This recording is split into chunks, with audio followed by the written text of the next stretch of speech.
Comment streamer sur Kick? Eh bien, c'est comme sur Twitch, mais avec du verre. Non, blague à part, c'est en effet très similaire à Twitch dans la démarche, donc on va voir ensemble les bases, de quoi on a besoin concrètement pour streamer sur Kick, le matériel, comment lancer son premier stream, et chacun de ces points fera l'objet d'un chapitre pour vous faciliter la lecture. Alors on va faire les choses dans l'ordre, être méthodique. De quoi a-t-on besoin pour streamer sur Kick? Déjà, une connexion internet, d'un compte Kick évidemment, de l'équipement type micro ou webcam, un ordinateur ou une console, ce qui nécessitera une carte d'acquisition, et bien sûr un logiciel de streaming. Et avant d'aborder tous ces points, je vous informe que cette vidéo est sponsorisée par Owned. Owned, c'est LE site pour tout ce qui est overlay, alerte de stream, émoticône, cadre de webcam. Mais on trouve aussi des bannières, des avatars, des panneaux de chaîne, on peut tout acheter séparément, mais il y a aussi des packs complets prêts à l'emploi.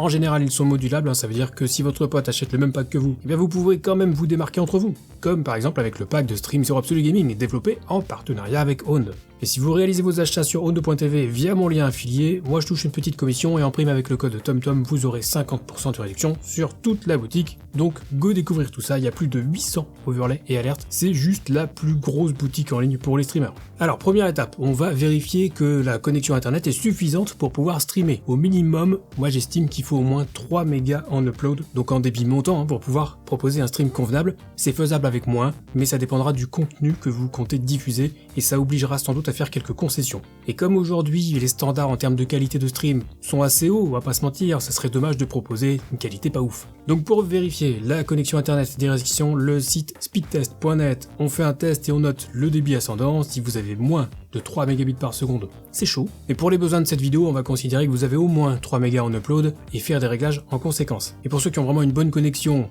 ou la fibre, qui veulent affiner ces réglages, je vous renverrai vers d'autres vidéos plus détaillées, on y reviendra. Alors la deuxième étape, qui aurait pu d'ailleurs être la première, c'est de créer un compte Kick. Alors c'est gratuit, et en créant un compte, vous créez automatiquement une chaîne Kick sur laquelle vous pouvez streamer ou pas. Mais si vous êtes là, c'est que vous voulez streamer, donc il va falloir choisir un pseudo. C'est important de prendre un petit peu de temps pour bien choisir son pseudo, parce que ça sera votre marque, votre identité, donc déjà il y a des trucs à éviter. Voici quelques exemples de pseudos qu'on va essayer d'éviter. Donc on va privilégier plutôt ce type de pseudo, et notez que ce pseudo sera aussi dans l'adresse de votre chaîne Kick, donc optez pour quelque chose de clair, de pas trop long, et qui sonne bien. Une fois le compte créé, on va pouvoir personnaliser la chaîne. Alors il y a plein d'options pour ça que je vous laisse le soin de découvrir, mais je vous conseille moi surtout de renforcer la sécurité de votre compte en activant l'authentification à 2 facteurs. Et pour ça, direction les paramètres de votre compte Kick, sous-menu sécurité, option authentification à 2 facteurs. Il faudra valider votre numéro de téléphone, mais c'est vraiment quelque chose à faire pour protéger votre chaîne contre le piratage. Et ça sera d'ailleurs aussi une étape requise si vous débloquez la monétisation un jour. Bon et sinon, de quoi a-t-on besoin pour streamer?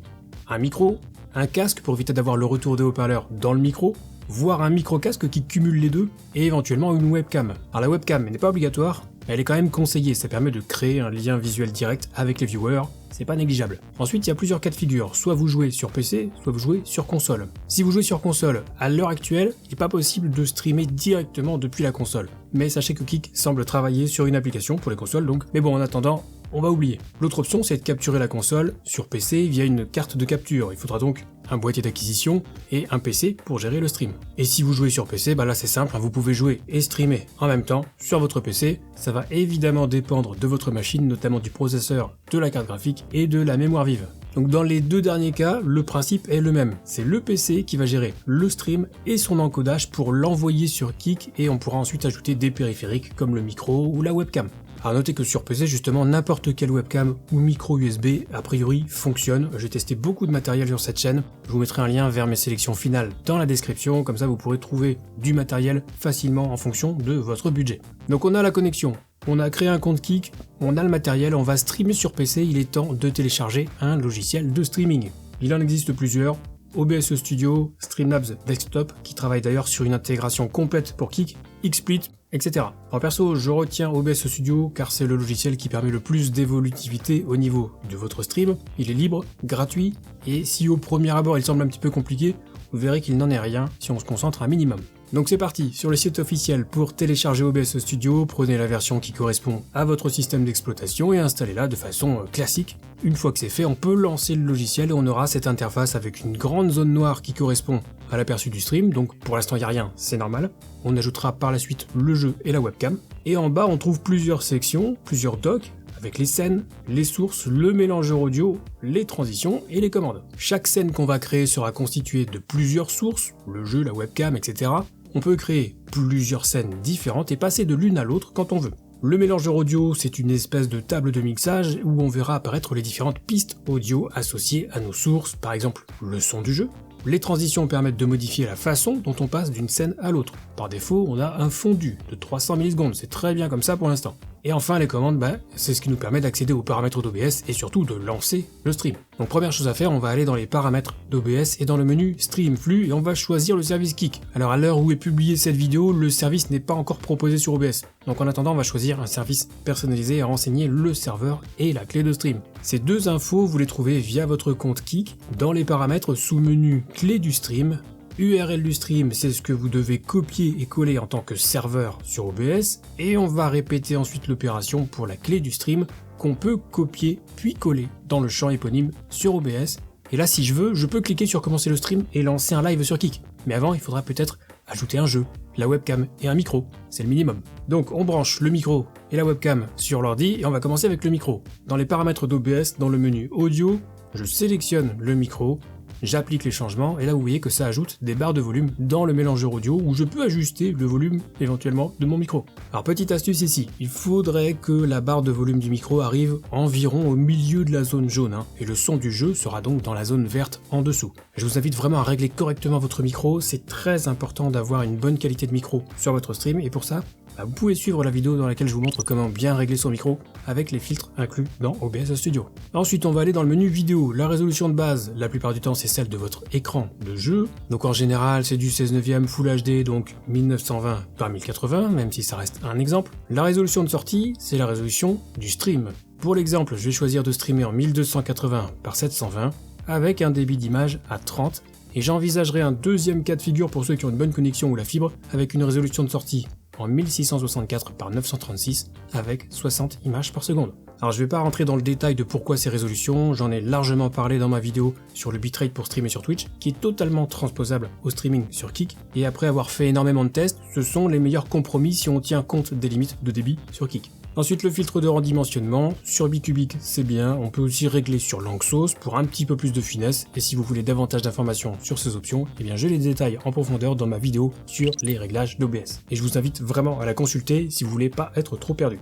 Pour finir avec les paramètres direction le menu sortie, on va activer le mode de sortie avancé, on va dans l'onglet Streaming. Là c'est pareil, je vais pas détailler ces options parce que je l'ai fait dans une vidéo précédente bien plus complète, donc on va se contenter de réglages génériques. Pour savoir quel encodeur choisir, ça dépend de votre matériel. Si vous avez une carte graphique Nvidia récente, on va choisir le NVENC H264 avec un pré-réglage P4, un réglage haute qualité et un mode multipass en passe unique. Si vous avez une carte graphique AMD et un processeur Intel, généralement on privilégie l'encodeur Quick5 ou QSV avec un pré-réglage Balanced. Et si vous avez une carte graphique AMD et un processeur AMD, et bien là on va choisir le X264 avec un pré-réglage Very Fast si possible. Alors ça reste du cas par cas, mais globalement ça fonctionne bien, et si vous voulez plus d'infos sur comment bien choisir son encodeur pour streamer sur Twitch ou sur Kik, eh bien je vous renvoie vers la vidéo que j'ai faite à ce sujet. Le contrôle du débit, on va rester en CBR et on va ensuite régler un bitrate à 3500 kbps par seconde, en accord avec un stream en 720p à 30 images par seconde. Si vous avez une bonne connexion, vous pouvez mettre le maximum, soit 8000 kbps par seconde. C'est la limite officielle actuellement sur Kik, et en supposant que votre débit ascendant vous permette d'envoyer un tel bitrate bien sûr. Et d'une manière générale, il faudra ajuster la valeur du bitrate en fonction des résultats du speed test que vous avez fait plus tôt. Et le reste, on n'y touche pas, et si vraiment vous voulez savoir à quoi correspondent les autres réglages, je vous renvoie à nouveau vers mon tutoriel avancé sur OBS où vous trouverez le détail de chacune de ces options. Donc maintenant on peut fermer les paramètres et lancer un jeu, et une fois que c'est fait, on va revenir sur OBS et on va ajouter une source en cliquant sur le petit plus, sélectionner capture de jeu, valider, le mode capturer une fenêtre spécifique, on choisit la fenêtre qui correspond à notre jeu, donc dans mon exemple c'est Honkai, et le jeu sera alors capturé par OBS. Ça commence à prendre forme et là je peux verrouiller cette source. Si la source capture de jeu ne donne rien, vous pouvez tenter une source capture de fenêtre et en dernier recours une source capture d'écran. Soyez bien conscient que là pour le coup ça va capturer tout votre écran, y compris votre bureau Windows. Et enfin, si vous utilisez une carte d'acquisition pour capturer une console, il faudra utiliser une source périphérique de capture vidéo et aller chercher la carte en question dans la liste. Ensuite, je vais ajouter ma webcam, donc j'ajoute une nouvelle source périphérique de capture vidéo, je la renomme éventuellement en webcam, je valide et là je vais aller chercher ma webcam dans la liste déroulante. Je peux ensuite la redimensionner en positionnant le curseur de la souris sur le coin du cadre rouge.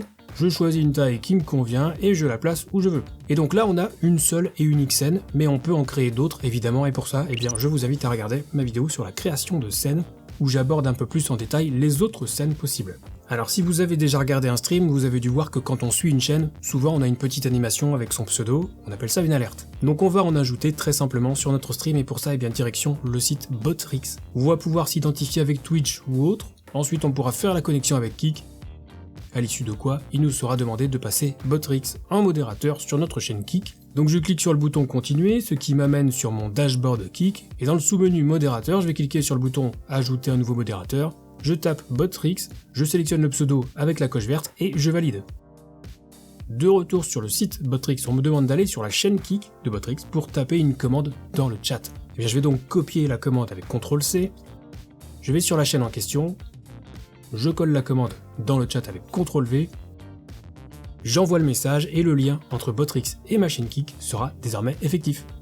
Je peux revenir à nouveau sur le site Botrix et là je vais cliquer sur paramètres au niveau de la connexion avec Kik afin de définir ma chaîne Kik comme base pour les alertes avec Botrix, ce qui sera confirmé en haut à gauche où vous pourrez bien voir que le profil Kik est actif.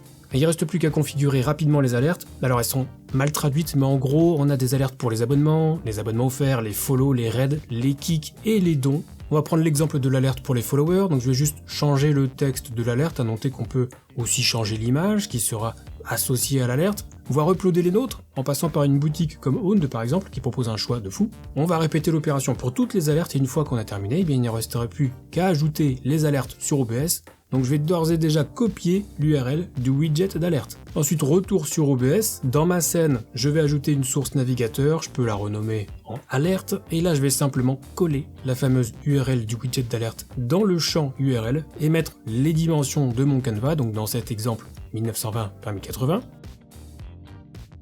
Pour tester les alertes, je peux aller sur le site Botrix et cliquer sur le bouton suiveur pour tester l'alerte de follow. Si je reviens rapidement sur OBS, vous voyez que l'alerte est bien visible dans ma scène.